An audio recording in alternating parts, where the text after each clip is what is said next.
The American Middle West featured in the life of Harry Truman not only with regard to the geographical location of the small town he came from, but also because he spent some years outside that town as a farmer.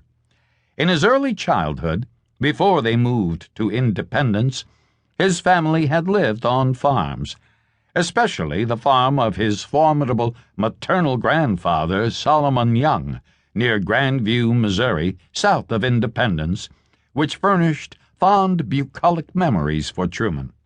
Then, in 1906, when he was 22, family necessity called him back from his bank job in the city to join his maternal grandmother, his father, and his mother on that Solomon Young farm of his childhood.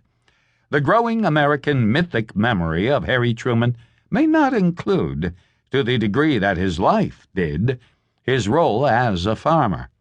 He spent 11 years as a farmer, from 1906 until he went into the Army in 1917, from his 22nd until his 33rd year. He spent more time being a farmer than any other president of the United States, but he did so from necessity, not desire. That is not what he wanted to be or to do.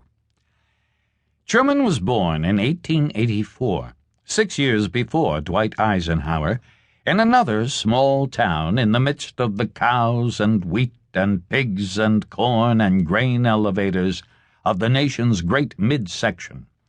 Independence, Missouri, was fewer than 170 miles east of Abilene.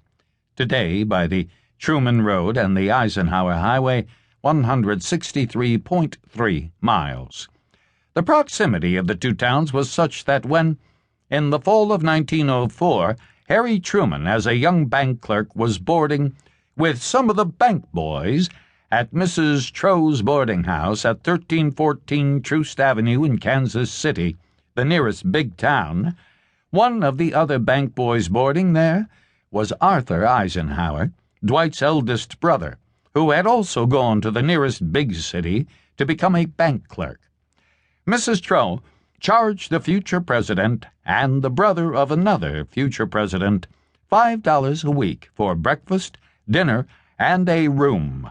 Two to a room, and according to Harry Truman, she was a cook you read about but seldom see. As the Eisenhowers had moved from Pennsylvania in a great trek to Kansas, so the Trumans had moved in another great migration from Kentucky to Missouri.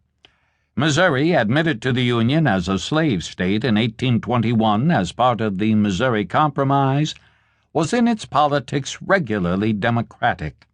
The Trumans and the Youngs, Truman's mother was a Young, had been Scots-Irish Democrats when they made their trek from Kentucky. Their county was named Jackson, after the great Democratic Party hero Andrew Jackson. The Civil War reinforced the heavily Democratic leaning of Missouri, of Jackson County, and of Independence.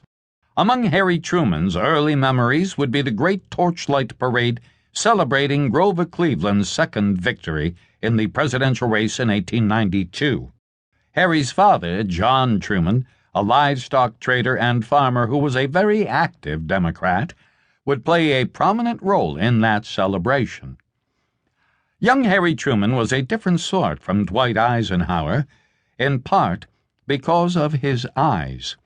From the time he was 6, he was prevented from playing sports and roughhousing by the thick glasses he had to wear for his flat eyeballs. He always had a book, and later claimed to have read everything in the town library, including the encyclopedias. He took piano lessons for a large part of his youth. Some of his best friends were girls, especially his cousins Ethel and Nellie Rowland.